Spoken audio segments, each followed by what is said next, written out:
Assalamualaikum warahmatullahi wabarakatuh. Halo anak-anak, bagaimana kabar kalian hari ini? Semoga tetap sehat walafiat ya. Nah, sebelum kita belajar, anak-anakku silahkan membuka Google Classroom untuk melakukan cek kehadiran. Baik, sebelum memulai pembelajaran, Ibu akan memimpin doa dan anak-anakku sekalian silahkan berdoa menurut keyakinan dan agama masing-masing. Berdoa dimulai. Bismillahirrohmanirrohim. Rabbi zidni ilma warzuqni fahman. Anak-anakku sekalian, semoga kalian tetap sehat walafiat meskipun berkegiatan dari rumah. Dan ingat untuk selalu menerapkan 3M. Apa itu 3M? 3M yaitu yang pertama, memakai masker. Yang kedua, yaitu mencuci tangan. Benar sekali. Dan yang ketiga, yaitu benar sekali, menjaga jarak. Ingatlah untuk selalu menerapkan 3M, apalagi ketika kalian sedang keluar rumah. Adapun tujuan pembelajaran kita pada hari ini yaitu dengan mencermati teks non-fiksi yang disajikan, siswa mampu menemukan pokok pikiran dalam bacaan dengan tepat. Adapun tujuan pembelajaran kita pada hari ini yaitu dengan mencermati teks non-fiksi yang disajikan, siswa mampu menemukan pokok pikiran dalam bacaan dengan tepat.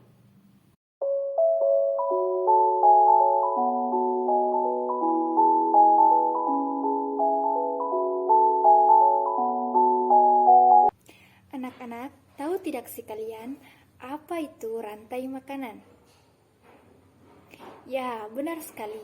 Jadi, rantai makanan adalah peristiwa memakan dan dimakan dengan urutan tertentu antar makhluk hidup. Nah, coba kalian perhatikan gambar yang ada di samping. Nah, menurut kalian, hewan-hewan tersebut apakah dia tergabung dalam suatu rantai makanan atau tidak? Ya, jawabannya benar sekali. Hewan-hewan yang ada di gambar di samping tergabung dalam suatu rantai makanan.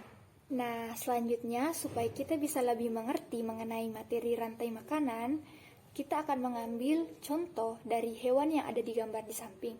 Kira-kira rantai makanannya seperti apa? Nah, contohnya untuk hewan harimau. Kira-kira anak-anak sekalian tahu tidak sih bagaimana rantai makanan untuk hewan harimau? Ada yang bisa memberikan pendapatnya? Ya, bagus sekali. Nah, jadi rantai makanannya seperti ini ya. Rumput dimakan oleh kelinci. Kemudian kelinci dimakan oleh serigala. Serigala kemudian dimakan oleh harimau. Nah, harimau kemudian lama-kelamaan mati. Bangkai harimau diuraikan oleh pengurai. Nah, dalam contoh di samping, harimau diuraikan oleh jamur. Nah, contoh selanjutnya kita mengambil contoh rantai makanan burung elang. Di mana di sini ada rumput, tikus, ular, burung elang, dan jamur.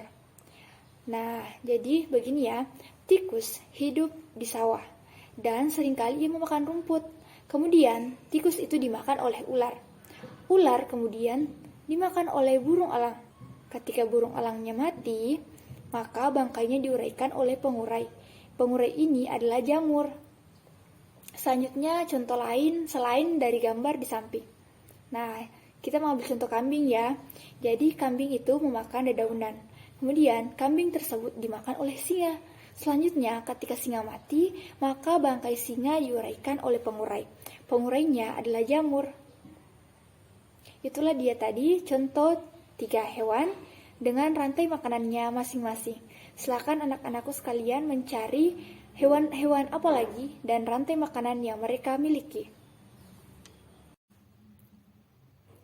Nah, selanjutnya, silakan anak-anak mencermati dan membaca teks mengenai rantai makanan yang ada pada buku siswa di halaman 55 hingga halaman 56. Mari kita bersama-sama membaca teks rantai makanan. Rantai makanan adalah perjalanan dimakan dan dimakan dengan urutan tertentu antar makhluk hidup. Padi dimakan oleh tikus, kemudian dimakan oleh ular, kemudian dimakan oleh burung elang. Setelah beberapa waktu, burung elang kemudian mati. Bangkainya diuraikan oleh makhluk hidup pengurai dan bercampur dengan tanah membentuk humus. Humus sangat dibutuhkan tumbuhan terutama rumput. Begitu seterusnya, proses ini berjalan dari waktu ke waktu. Di lautan yang menjadi produsen adalah fitoplankton. Fitoplankton adalah tumbuhan hijau yang sangat kecil ukurannya dan melayang-layang di udara.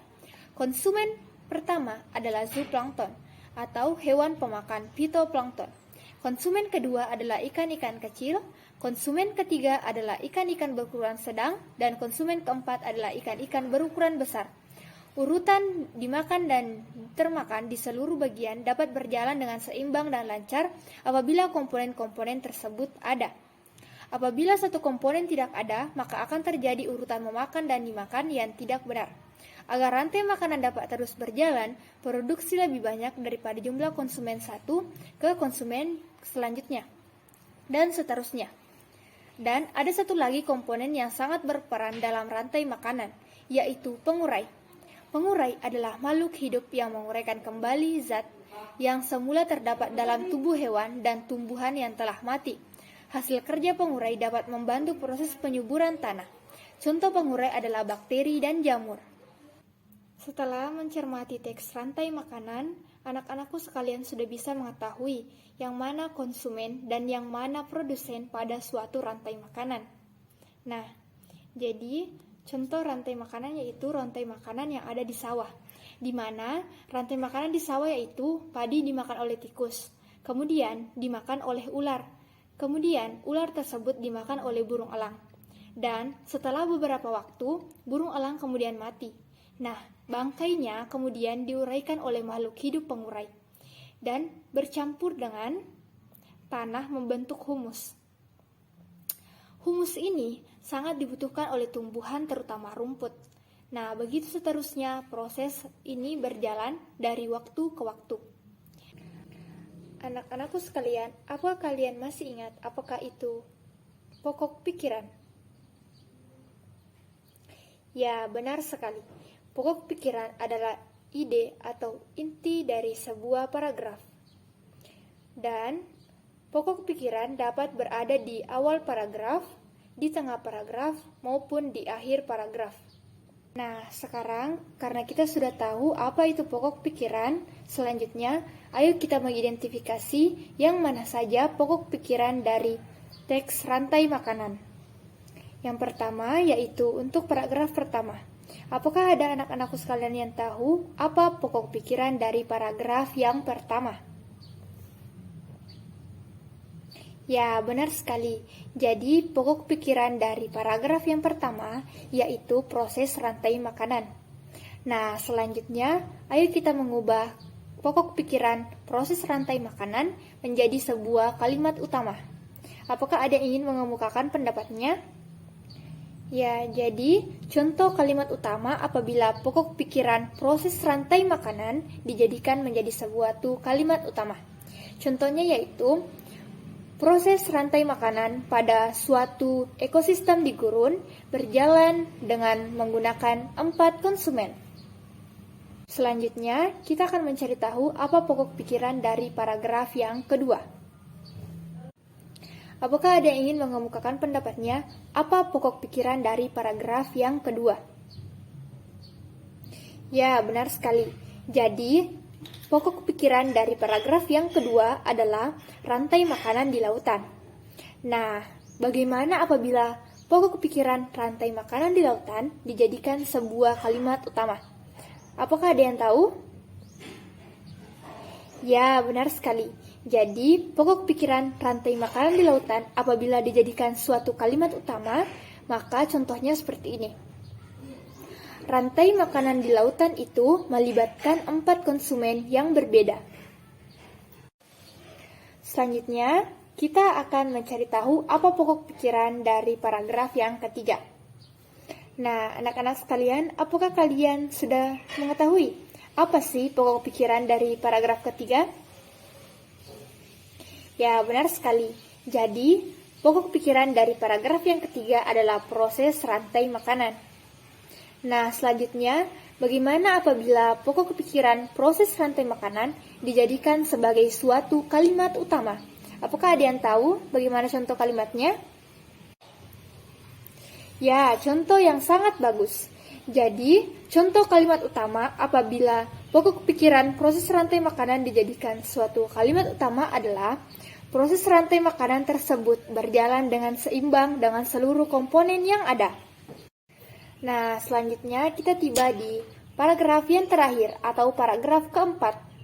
Kira-kira apakah anak-anak sekalian tahu apa pokok pikiran dari paragraf yang keempat?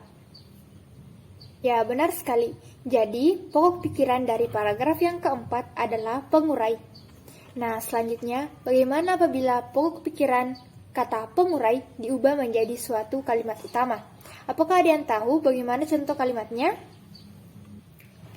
Ya, contoh yang sangat bagus.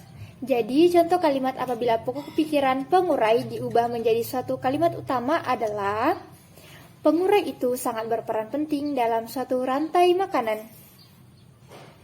Nah, apabila kita mencermati gambar yang ada di samping, maka kita dapat mengetahui bahwa suatu rantai makanan terdiri atas konsumen pertama, konsumen kedua, pengurai, kemudian produsen, di mana siklus ini terjadi secara terus-menerus dan melibatkan berbagai macam makhluk hidup. Selanjutnya, silahkan anak-anakku sekalian membuat suatu teks non-fiksi dengan tema rantai makanan. Dan anak-anak bisa mengambil berbagai tema, contohnya seperti rantai makanan yang ada di sawah, rantai makanan yang ada di lautan, rantai makanan yang ada di hutan, rantai makanan yang ada di gurun, dan berbagai macam rantai makanan lainnya. Silakan anak-anakku sekalian berkreasi dengan sekreatif mungkin. Ingat, setiap paragraf dari teks yang anak-anakku sekalian buat, silakan cantumkan pula pokok pikirannya untuk setiap paragraf. Dan tuliskan pula kalimat utama dari pokok pikiran tersebut. Untuk pengumpulan tugasnya, silakan anak-anakku sekalian mengumpulkannya pada pertemuan selanjutnya dan dikirim melalui grup WhatsApp kelas.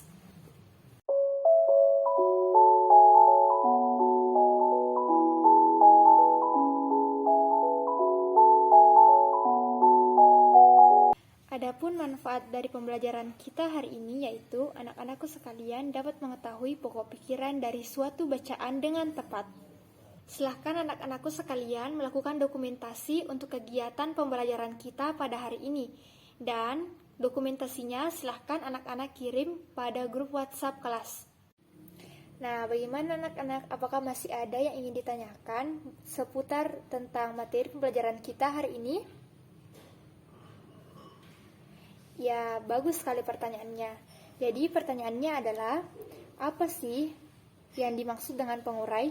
Nah, maka Ibu akan jelaskan ya. Jadi, pengurai itu adalah suatu makhluk hidup yang tergabung dalam suatu rantai makanan. Nah, pengurai itu contohnya seperti jamur dan bakteri.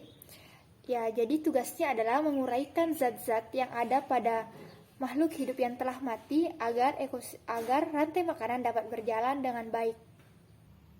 Baik, apabila sudah tidak ada pertanyaan lagi, maka Ibu akan menutup kegiatan pembelajaran hari ini dengan doa bersama.